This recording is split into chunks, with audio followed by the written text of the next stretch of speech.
It doesn't close. People keep talking about this Bobby guy, Bobby Filet, in the kitchen. That was like one of the worst people alive. And honestly, I have not had a bad experience with him at all. He's such a douche. You've had bad experience with him? Yeah. I really just don't see what the problem is. Actually, this morning I had one of my first bad experiences. I was at the DJ station, right by where the plug-in dock is, and I was just about to play a song, and here comes Bobby with like this huge food case, where they take the hot dishes out of, and it's not like in my way or anything, but he's nice, and he says to me, "If you want to wait a second, I'll get this out of your way for you." I'm like, "Oh, sure, thank you." So I'm just kind of standing there because it's on my way right now. And then he looks at me and he says, "That means you have to get out of the way." And I'm like, "What?" So I just walk out of the way, and he doesn't even do anything with it. He's just standing there, like not even moving it like he said he would. And then I realized something's up with this guy, and he's not who I thought he was. He's really mean. Yeah. I think SD best summed it up. I think. That's all I have to say. That's all she has to say. There's just no way else to put it. Yeah. How many ice cubes do you have left? 5 or 6 How many show or shades? 5. I don't know. Oh. Okay. Stop it. I guess we could, yeah. Okay. Out of my shoe.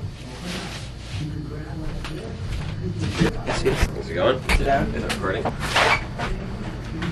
This is Alon, and Turtle? we found / We snagged some chairs. these beautiful chairs, which you see, this nice and that nice chair. And these are going to be the new 2KX confession chairs. We've done this for all of your pleasure So enjoy. and viewing.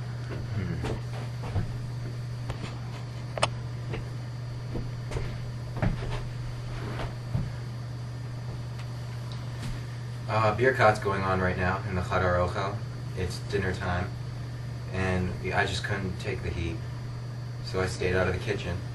And I have an interesting story and a new perspective to share, because I began speaking with this Bobby guy that I've heard so many negative things about, like incessantly, one after another, and at first I thought to myself, and I would tell people, I haven't had a single bad experience with him until just recently. This morning, actually, I had a so-so experience with him. But then I just started talking with him, and I learned so many new things about him, which I don't think anyone has taken the time to do. First off, he used to be a DJ when he was younger, working for this guy Neil, who goes by the stage name Romeo on the Kiss 108 show, and he leads like the Kiss concert and everything. He has his own talk show. He's a really nice guy. My sister worked for him. He's a really nice guy, and so he used to work. This Bobby used to work for Neil's company for 9 years. He said they were great pals, and apparently Neil gave him tickets to this year's Kiss concert. So he had a lot of fun with that. Bobby's just like a normal guy. Like, he has fun doing the same things we have fun doing. He smokes, maybe, and I'm sure he has like a bunch of sensitive points and things that he doesn't like to talk about, and things he's happy about and sad about. And I feel bad the way I badmouthed him about this earlier experience, but then again, I'm glad I gave him another chance, and I'm glad I didn't just like shut him off like I know some people did. And I encourage people, not just with Bobby, but with everyone that they meet, that they come across, who might first appear as a rude or obnoxiously disgusting person, to just give them a chance to show that they really aren't like that, and that they have in a person who's fun to be around.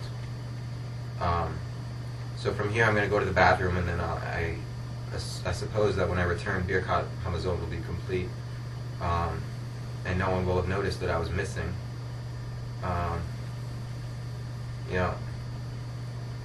just want to really go to the bathroom.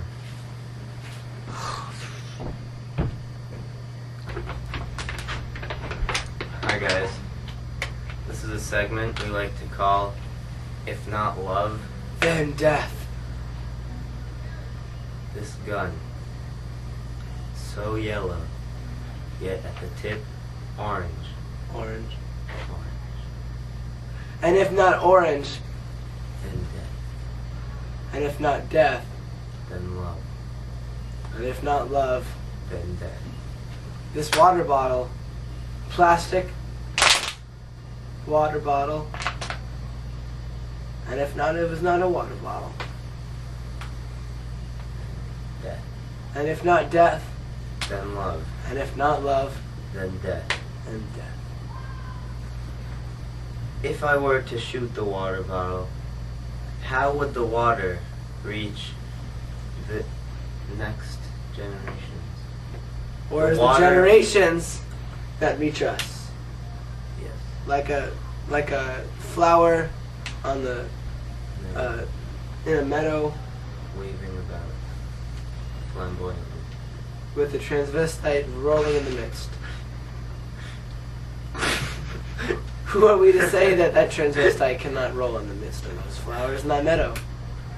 For we are only water bottles, And guns. and if not love, And death. thank you.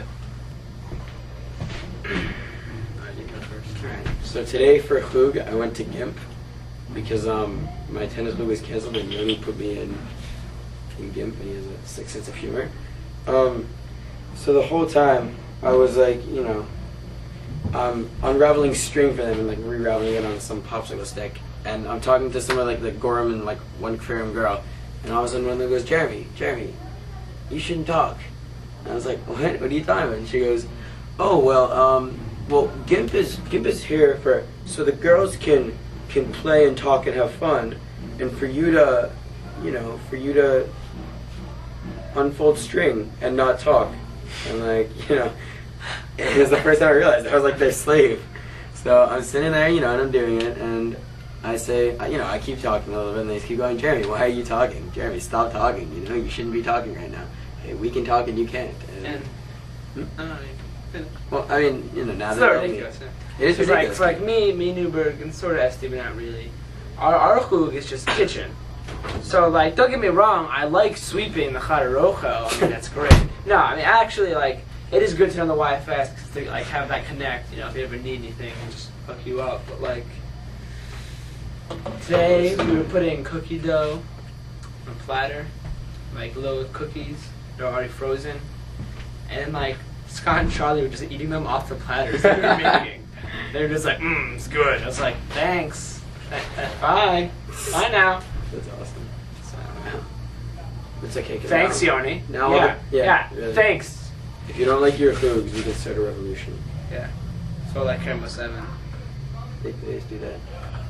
I think Yoni would know about Kermo 7, wouldn't he? Mm-hmm. Yeah, that's It's right. over there. That's Vinny Silverman, Yoni. Roche F.U., Yeah. Georgie Costanza. Yeah. Sorry. Nazi. Oh, wow. Oh, okay.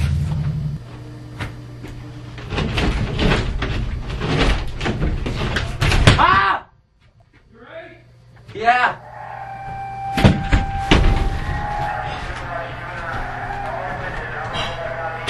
You alright? Yes, close the door. You okay? I'm fine, Yeah. thank you. Something fell. Something fell. Will you Are please you go? recording? Yes, will you please go? Alright, sorry. Just working out and I heard you scream. I appreciate it, thank you. Alright, I'm sorry. Hey guys, in case you can't see me, it's me. DJ Naughty Noob here. Alright, Please close the door after you. speak loud.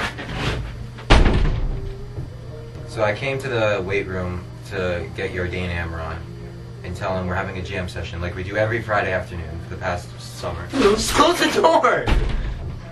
And he gave me one of the rudest responses I probably could have imagined.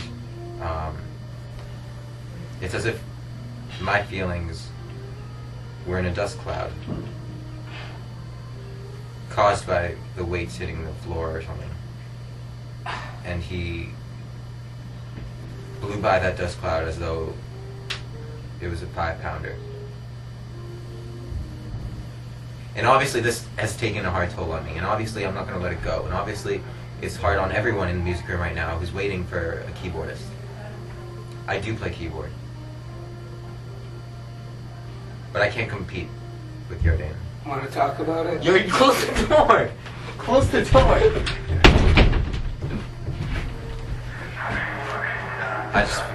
I don't understand why he can't try to open up to other people's feelings, and when other people are upset or when they need him, why he can't pull through.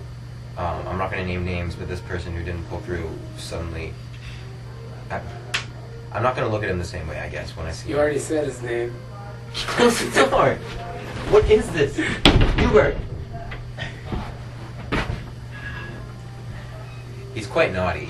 People think, like, hear his name as though it's just like some nice limerick or alliterative DJ nomer, but he's quite naughty when it comes down to it. And so is this boy that I'm talking about.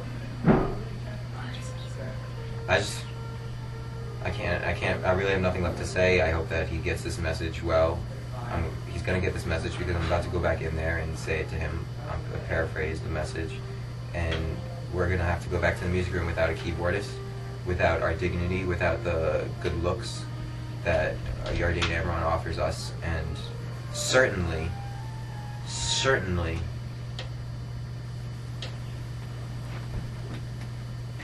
I don't know how everything got quite so moved around in here.